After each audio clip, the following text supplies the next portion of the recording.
संध्या का अंधकार हो गया था, परंतु फिर भी पोलैंड के वारिसनगर की सड़कें अंधकार में डूबी हुई थी।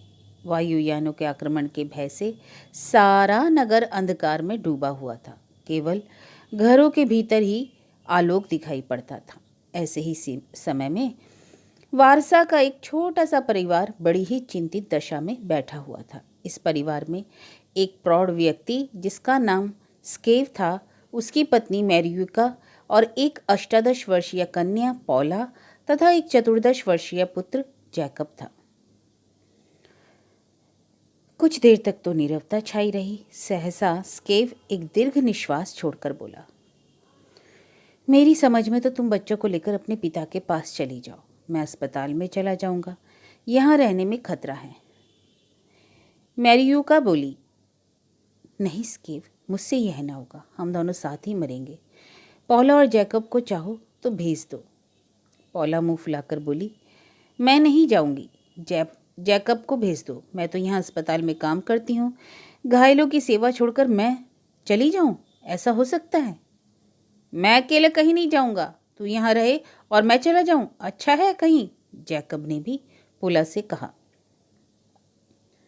स्केव पत्नी से बोला, जब तक तुम नहीं जाओगी मैरियुका, तब तक कोई नहीं जाएगा। वारसा पर 2-4 दिनों में ही आक्रमण होने वाला है। अभी निकल जाने का समय है। मेरी जो कहो, तो मुझे तो इस समय युद्ध स्थल में होना चाहिए था, मगर इस गठिया के दर्द के मारे यहाँ अपाहिजों की तरह पड़ा हूँ, जबकि नगर के सभी आदमी देश पर बलिदान होने के लिए कमर बांधे घूम रहे हैं। अपनी इस विवशता पर मुझे कितना दुख है। उफ, जी चाहता है कि अपना ही गला काट लूं। जैकब, पिताजी, तुम्हें छोड़कर कोई कहीं नहीं जाएगा। क्या बताऊं, यदि मैं ही 2-3 बरस और बड़ा होता तो मैं फौज में भर्ती कर लिया जाता। स्केव विंस्की दीर्घ निश्वास छोड़कर बोला, भगवान की यही इच्छा है कि हमारा प्यारा देश हमसे छीना जाए और हम लोग बैठे ताका करें, देश की रक्षा में उंगली तक ना हिला सके। ओह, धन्य है वे लोग जो आज अपनी मातृभूमि की रक्षा के लिए अपने प्राणों का बलिदान कर रहे हैं। मेरे भाग्य में ये सौभाग्य भी नहीं। जैसी प्रभु की मर्जी। यह कहते कहते स्केव की आंखों में अश्रुधारा बहने लगी। कुछ देर तक गंभीरता छाई रही। सब लोग मूर्तिवत बैठे हुए अपने विचारों में मग्न थे। इसी समय किसी ने द्वार खटखटाया। माता ने पुत्री की ओर देखा। पोला उठकर द्वार खोलने लगी। द्वार खोलने पर उसने देखा कि एक 24-25 वर्ष का सुंदर युवक सैनिक वेश में खड़ा है। पोला के मुंह से हठात निकला, मैशिज। मैशिज मुस्कुराकर बोला, हाँ हाँ, मैं हूँ पौला। पौला द्वार छोड़कर बगल में हो गई और सिर झुकाकर बोली, आओ, अंदर आओ। मैशिज पोला को देखता हुआ अंदर आया। पोला भी द्वार बंद करके उसके पीछे पीछे आई। मैशिज ने स्केव तथा मैरियुका को प्रणाम किया और जैकब से बोला, मजे में तो हो जैकब? जैकब ने भी मुस्कुराकर मैशिज से हाथ मिलाया। स्केव ने ही पहला प्रश्न किया, कहो क्या समाचार है मैशिज? समाचार अच्छे नहीं हैं। हमारी फौजें पीछे हटती चली आ रही हैं और वह तो होना ही है। जर्मन फौज के सामने हम लोगों के लिए ये केवल प्राणों की आहुति देने के अतिरिक्त और उपाय ही क्या है? और यही तो सबसे बड़ा उपाय है, स्केव ने गंभीरता से कहा। आपकी गठिया कैसी है? अरे, यह तो मेरे जन्म भर के पापों का फल है मैशिज, जो इस समय मुझे मिल रहा है। ऐसे नाजुक समय पर इस रोग का उभरना, उफ, बहुत बड़े पापों का फल है। आज मैं रण क्षेत्र में जा रहा हूँ। पोला कुर्सी पर हाथ रख के खड़ी थी। मैशिज की बात सुनकर वह चौंक पड़ी।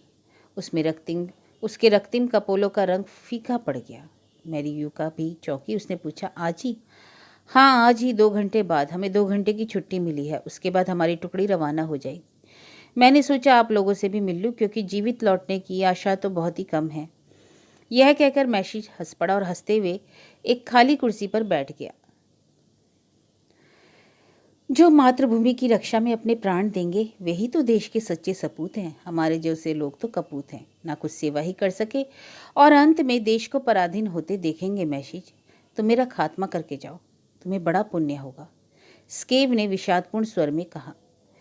मैशिज गंभीर होकर बोला, इतने निराश होने की आवश्यकता नहीं है। बाद को देश को स्वाधीन करने के लिए भी तो सपूतों की आवश्यकता पड़ेगी, और आप सपूत हैं, इसमें मुझे जरा भी संदेह नहीं।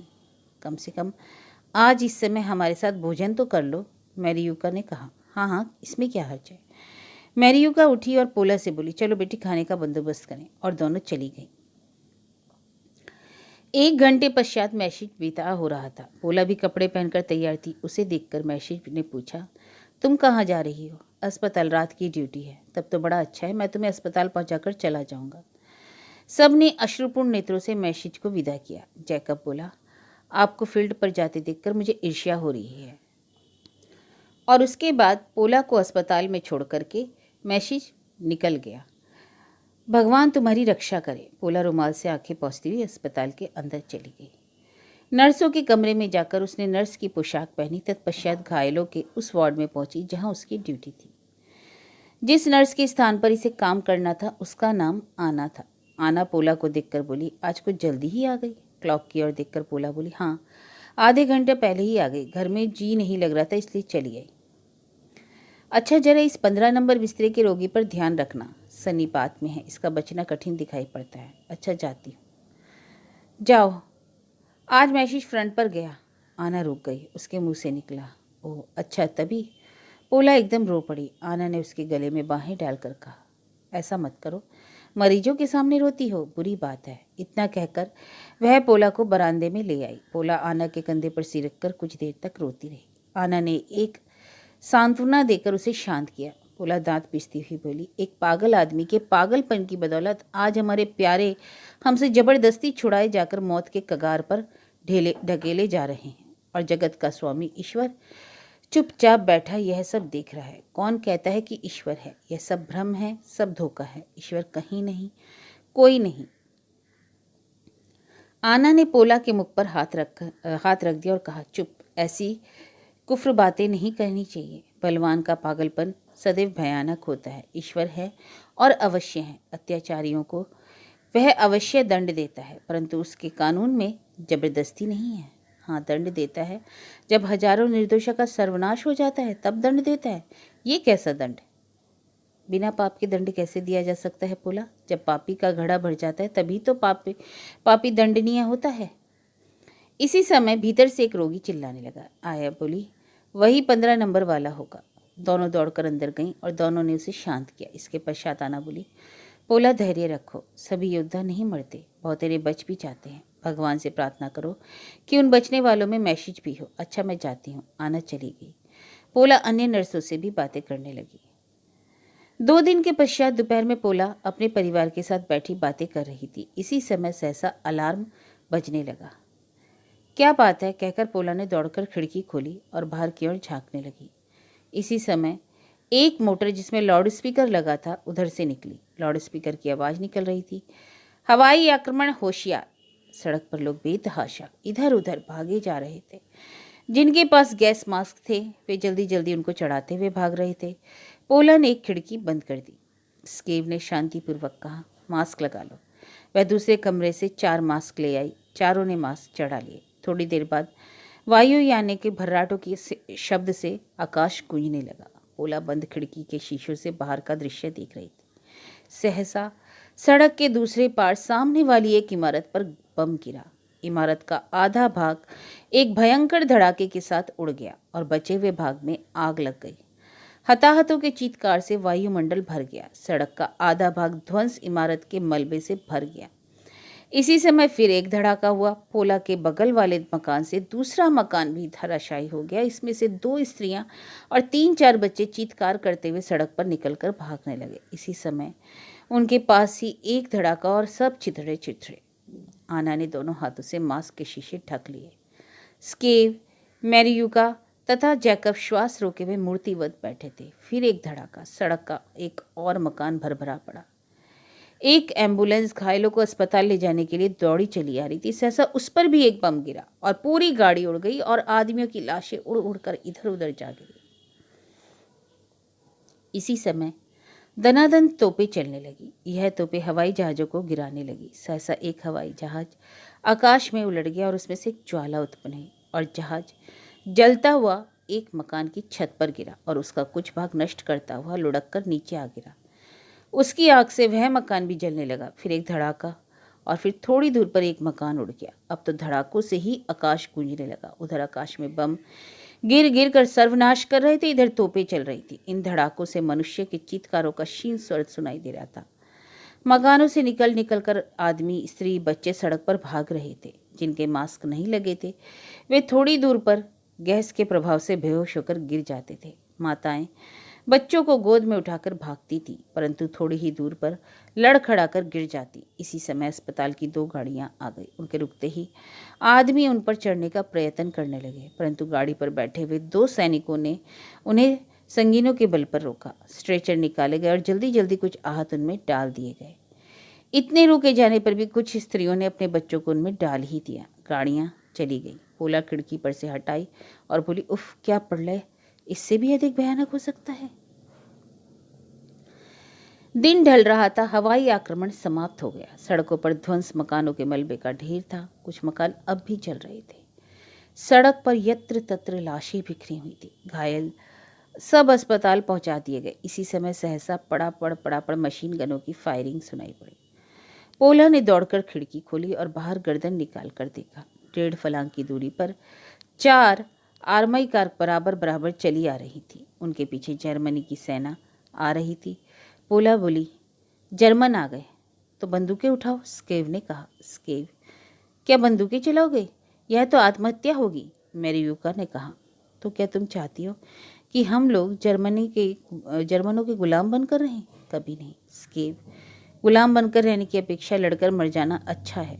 यह कहते हुए स्केव ने गैस मास्क उतार दिया। अन्य तीनों ने भी अपने अपने मास्क उतार दिए। मेरियुका ने बोली, स्केव, बच्चों की तरफ देखो। हाँ, देख रहा हूँ। मैं अपने बच्चों को जर्मनों का गुलाम नहीं बनने दूंगी। जैकब, बंदूकें लाओ।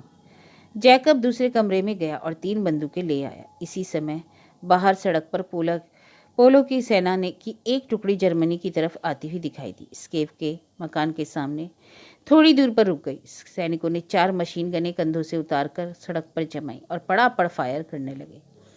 शेष अन्य सैनिक बंदूकें चलाने लगे। उधर आर्मर्ड कारें लोहे के दानवों की तरह बढ़ती ही चली आ रही थी। इधर पोल सैनिक हताहत होकर गिर रहे थे।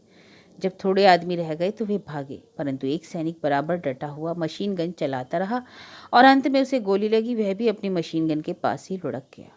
पोला, जैकब तथा स्केव तीनों खिड़कियों पर बंदूकें ताने खड़े थे। स्केव गठिया के मारे एक लकड़ी के सहारे खड़ा था।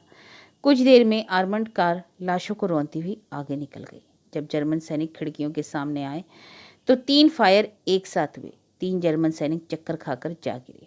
फिर 3 फायर, इस बार 2 गिरे। जर्मन सैनिकों ने इन्हें बंदूक चलाते देख लिया। 15-20 सैनिक दौड़ पड़े।